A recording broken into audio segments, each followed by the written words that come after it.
Sa pagpapatuloy ng ating balitang regional, patay ang isang 20 anyos na babae matapos siyang pagtatagain ng kanyang sariling asawa sa Zamboanga City.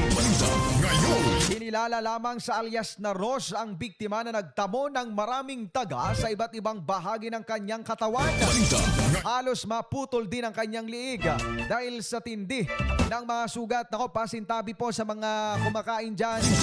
Batay sa paunang investigasyon ng mga otoridad, nagkaroon umano ng matinding pagtatalo ang mag-asawa matapos umanong tumanggi ang biktima na sumabay umuwi sa kanyang mister habang nasa bahay ito ng kanyang mga magulang.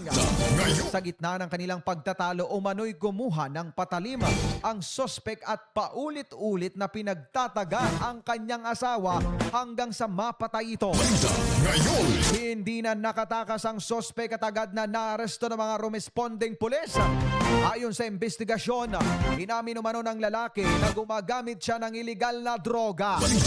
Ngunit giniit niyang matinding selos ang nagtulak sa kanya upang gawin ang krimen.